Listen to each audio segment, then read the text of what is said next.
তনু kitchen ব্লগে আপনাদের সবাইকে সাদর আমন্ত্রণ। তো আজকে বানিয়ে নেব একটা কাটা মাছের রেসিপি। তো এখানে আমি মাছ হালকা করে ভেজে রেখেছি। এখানে তেল গরম হয়ে গেছে, দিয়ে দেবো এতে আমি গোটা গরম মশলা,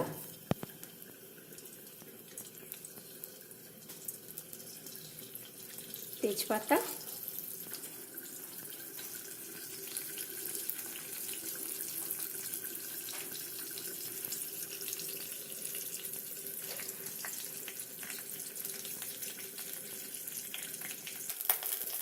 দিয়ে দিয়েছি দুটো শুকনো লঙ্কা। তো এখানে গরম মশলার সাথে আমি লঙ্কাটা দিয়ে একটু হালকা করে ভেজে নেব।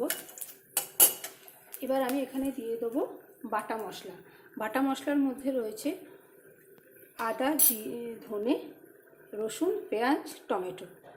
বাটা মশলাটা আমি দিয়ে দেবো।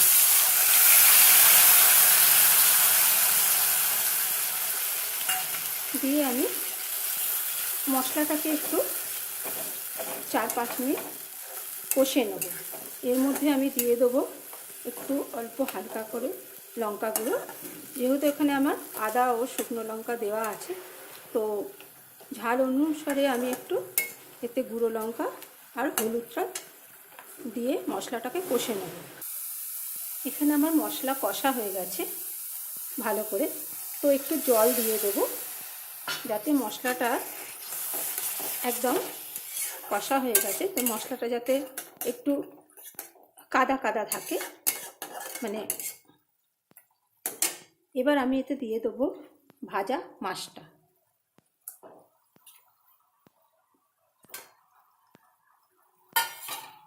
দিয়ে আমি মশলার সাথে মাখিয়ে মাছটা আমি ঢাকা দিয়ে দিয়ে একটু কষে নেব। তো এখানে আমার মশলার সাথে মাছ একদম কষা হয়ে গেছে, একদম কষা হয়ে গেছে। খুব হালকা হালকা করে এটা নাড়তে হবে যাতে মাছটা ভেঙে না যায়, কারণ যেহেতু মাছটা আমার বেশি কড়া করে ভাজা নেই। তো হালকা হালকাভাবে মাছটাকে আমি মশলার সাথে ভেজে নিয়েছি। এরপরে আমি এতে দিয়ে দেবো ফ্যাটানো দই, নুন আর মধু। যেহেতু ব্যালেন্সের জন্য আমি অল্প মিষ্টি দিয়েছি, আমরা চিনি খাই না বলে মধু দিয়েছি অল্প। তো এবার আমি এটাকে উপর থেকে ছড়িয়ে দেব, দিয়ে আমি একটুখানি মিশিয়ে নেব যাতে দইয়ের কাঁচা ভাবটা চলে যায়।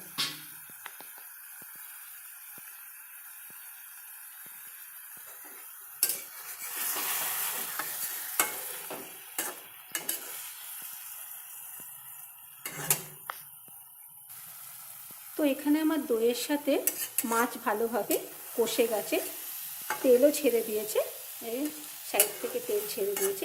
এবার এতে আমি হালকা জল দিয়ে এটাকে আমি আরও 2-4 মিনিট ফুটতে দেবো, যাতে একদম পুরোপুরি আমার মাছটা তৈরি হয়ে যায়।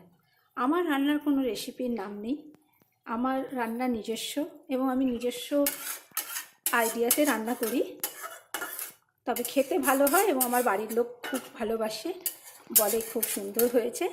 তো আমি কোনো রেসিপি দেখে করি না বা কিছু, আমি নিজে থেকেই করি যাতে এটা খাওয়ার যোগ্য হয়। তো এইভাবে আমি কাতলা মাছটাকে বানিয়ে নিলাম। এবার আমি নামাবার সময় কিচ্ছু দেব না, শুধু অল্প একটু ঘি দিয়ে আমি এটা নামিয়ে নেব। এখন আমি এটা 2-4 মিনিট ফুটতে দিই। ফোটা হয়ে গেলে মাখা মাখা যে হয়ে যাবে, আমি এর মধ্যে অল্প একটু ঘি দিয়ে নামিয়ে নেব। তাহলেই আমার কাটা মাছের রেসিপিটা একদম তৈরি।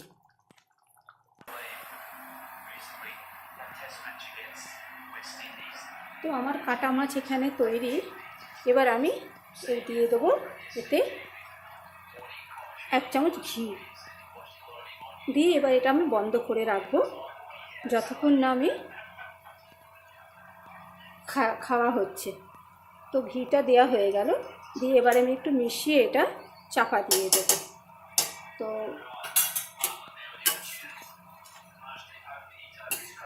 হয়ে গেল আমার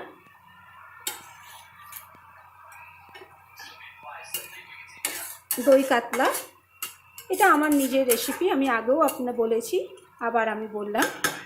তো চাপা দিয়ে দেবো এবার আমার মাছ তৈরি। এখানে আমি বানিয়ে নিচ্ছি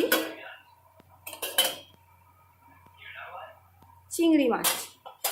মাছ আমার হয়ে গেছে। এবার আমি এতে দিয়ে দেবো কাঁচা সর্ষের তেল, দিয়ে আমি এটা ঢাকা দিয়ে রাখবো যতক্ষণ এটা আমি খাচ্ছি, পরিবেশন করছি। তো এই অবস্থা। এখন আমি কড়া দুটো নামাতে পারবো না, নামাবে অন্যজন।